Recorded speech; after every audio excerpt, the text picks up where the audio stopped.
J'espère que vous allez bien, j'espère que vous vous portez bien, j'espère que vous passez une agréable fin de soirée du 22 novembre 2022. Nous allons profiter de cette dernière tranche d'horaire après les matchs de la Coupe du Monde pour attirer votre concentration afin de vous expliquer que nous allons révéler un scoop très important sur Algérie Part qui concerne les pressions américaines qui ont été exercées sur les dirigeants algériens pendant plusieurs semaines, des pressions qui ont abouti à un compromis important qui a été accepté par les dirigeants algériens qui sont conscients qu'ils doivent absolument ménager la colère et la nervosité des États-Unis d'Amérique et ne pas provoquer leur hostilité, notamment en raison de leur rapprochement avec Vladimir Poutine en 2020 et en 2021. L'Algérie qui essaye de jouer un rôle très compliqué, très compliqué, Ajma'a, qui concerne l'équilibrisme. Voilà, l'Algérie essaye d'être équilibriste pour à la fois ni pro-Amérique, ni pro-Occident, ni pro-Russie ou la Chine.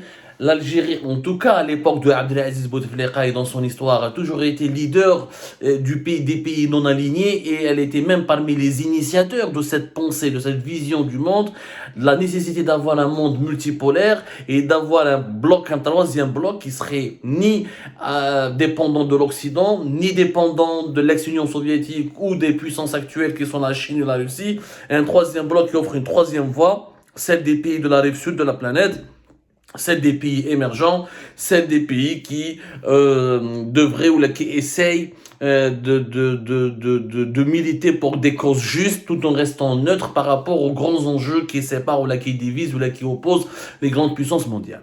Depuis l'arrivée d'Abdelmajid Tebboune, ce dogme de la diplomatie algérienne, il a été bousculé, il a été abandonné parce qu'Abdelmajid Tebboune a pensé il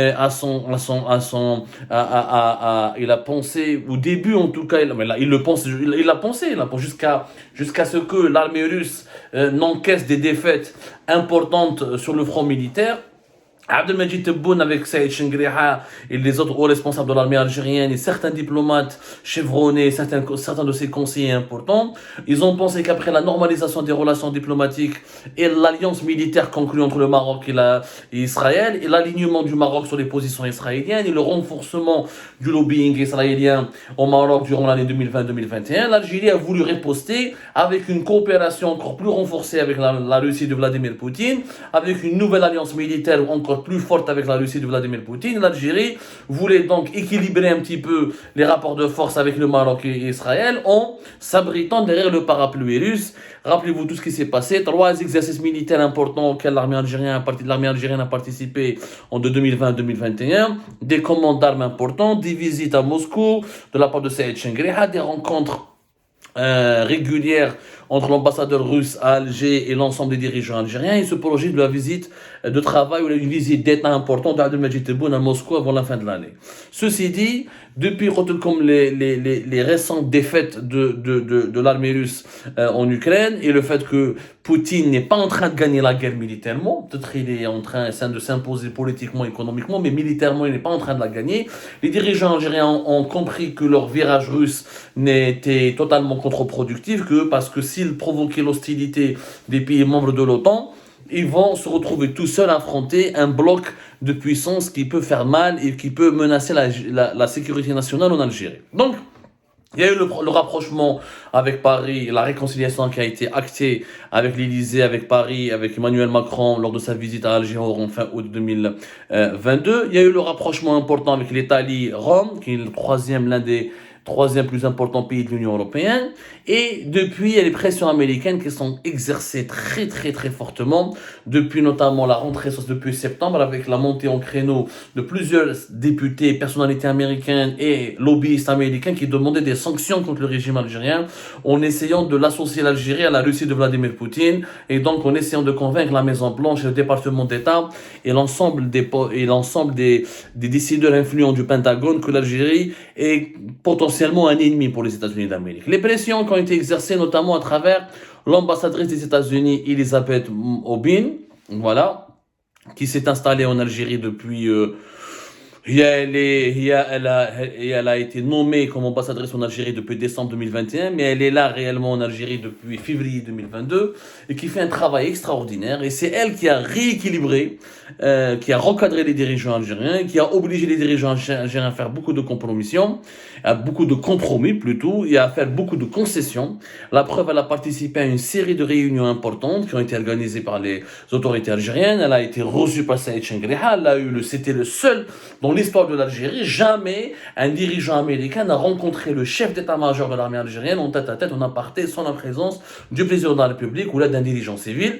Elle a assisté à une rencontre qui regroupe les chefs d'état-major de la région, de plusieurs pays qui ont été voisins, dans le Niger et le Mali, etc., qui ont été invités à Alger. J'ai oublié quand est cette réunion.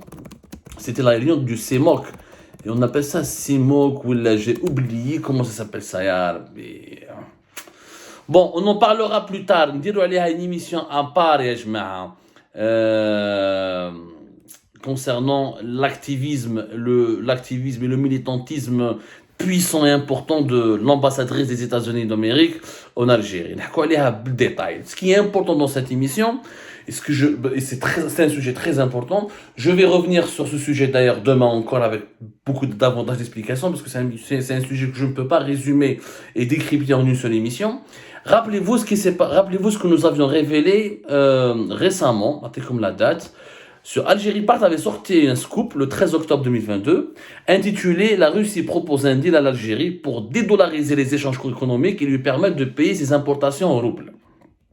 Rappelez-vous qu'à l'époque, nous avions expliqué que la Russie a fait une proposition officielle depuis le mois de septembre à l'Algérie pour lui permettre de continuer d'acheter des équipements russes ou de commercer avec la Russie sans subir le poids, les menaces des pays occidentaux, parce que si l'Algérie contournait les sanctions occidentales, elle risque donc, elle se retrouverait de facto dans une position d'hostilité contre les pays occidentaux, notamment les pays de l'Union européenne et les États-Unis d'Amérique, ce que l'Algérie ne pouvait pas se le permettre, puisque les pays de l'Union européenne sont les premiers partenaires commerciaux d'Algérie, les États-Unis d'Amérique sont une puissance importante, et l'Algérie est toujours tenue à avoir de bonnes relations avec les États-Unis d'Amérique, afin qu'elle ne soit pas, afin que la Maison Blanche ne privilégie pas à chaque fois le Maroc, et pour une raison simple, vous avez bien compris, l'Algérie n'a pas envie d'avoir de gros problèmes avec les Occidentaux, notamment avec les États-Unis d'Amérique, parce qu'elle sait très bien que ça peut se retourner contre elle et contre sa sécurité nationale. Donc les Russes ont proposé, depuis septembre 2022, est-ce que l'Algérie commerce avec la Russie en rouble. Le deal que nous avions expliqué le 13 octobre 2022, nous avions même consacré une émission d'ailleurs, dans un article, une émission que vous pouvez revoir sur YouTube d'ailleurs, sur notre chaîne YouTube, où les autorités russes ont proposé de prêter à l'Algérie 5 milliards l'équivalent en rouble de 5 milliards de dollars. Ils prennent des dinars de la Banque d'Algérie, ou les roubles qui vont être plutôt, ils vont prendre des dinars, ils vont donner des dollars. L'Algérie va donner l'équivalent de 5 milliards de dollars en dinars, ou avec le stock en dinars que la Banque centrale russe va se le constituer, l'Algérie pourra l'utiliser pour acheter en équivalent en roubles, uniquement en roubles, des équipements, des armes, des matières énergétiques ou certaines matières premières dont l'Algérie a besoin pour assurer son fonctionnement.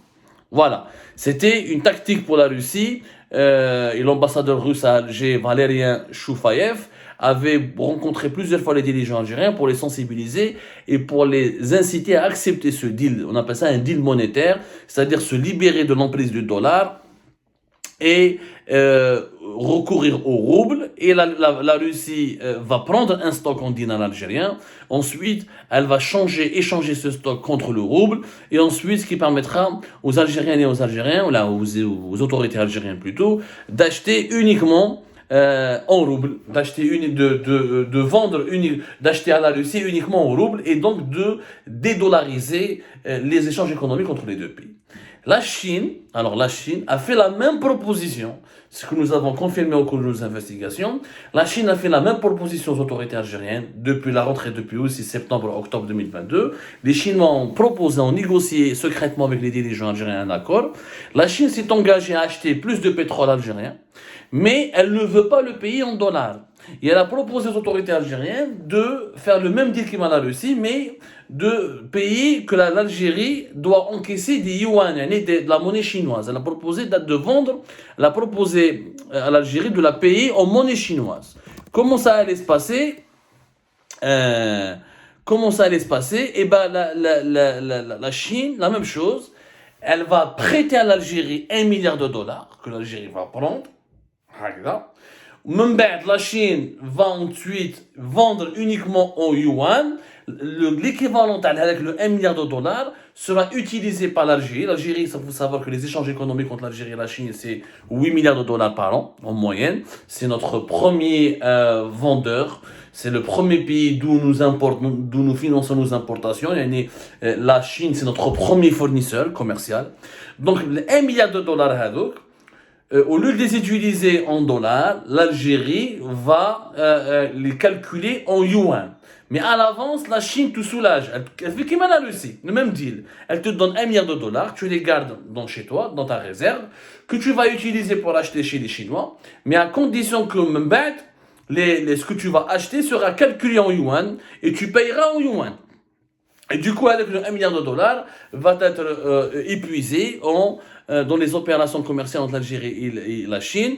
Et de cette manière, pour la Chine, c'est un début pour permettre à l'Algérie ensuite de monter les échelons dans une deuxième étape, d'acheter pour l'équivalent de 2 milliards de dollars de marchandises chinoises, mais en yuan. Et comme ça, la Chine veut se libérer du poids du dollar et pourra permettre à l'Algérie d'acheter uniquement en yuan. Donc ce sera la monnaie chinoise qui va dominer les rapports, les échanges économiques et commerciaux entre la Chine et l'Algérie. Bon, je schématise bien sûr, parce que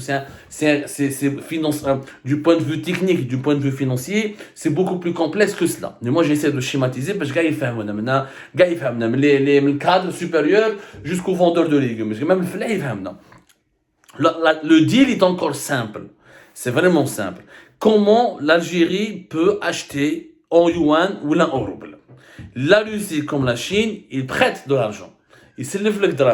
Tu gardes cet argent chez toi. Ensuite, tu vas lui commander, tu vas l'importer chez lui. Mais quand tu vas importer, il va te facturer à ce moment-là avec sa monnaie nationale. En rouble pour la Russie ou en yuan pour la Chine. Et à ce moment-là, une fois que tu épuises la réserve que vous m'avez prêtée, tu ne vas pas rembourser. Pas du tout. Tu t'engages juste à continuer à utiliser le yuan ou le rouble dans tes échanges économiques. En clair, la Banque d'Algérie va se constituer plus tard un stock en devise chinoise ou en devise russe pour ensuite pouvoir l'importer depuis la Chine ou depuis la Russie. Mais pour qu'elle ne soit pas perdante, c'est la Russie et la Chine qui vont lui prêter au départ les dollars. Des dollars qui seront convertis mécaniquement ensuite en monnaie chinoise ou en monnaie russe une fois que les opérations d'importation seront validées par l'Algérie. Les yuan et les roubles arriveront dans les caisses de l'Algérie. Voilà ce que la Russie et la Chine ont demandé. Sauf que la Chine a demandé à ce qu'elle paye le pétrole en yuan. C'est ça. La Chine, parce que la Chine achète, contrairement à la Russie qui veut vendre à l'Algérie, la Chine, elle veut acheter à l'Algérie. Elle veut acheter du pétrole, mais à condition qu'elle le paye avec sa monnaie, avec le yuan. Les dirigeants algériens, dès ils ont commencé à réfléchir, ils allaient accepter ce deal. Et c'est là que rentre en jeu la pression américaine. Madame Elizabeth Aubin-Moore a été dépêchée par Washington pour empêcher ce deal. Parce que les États-Unis d'Amérique,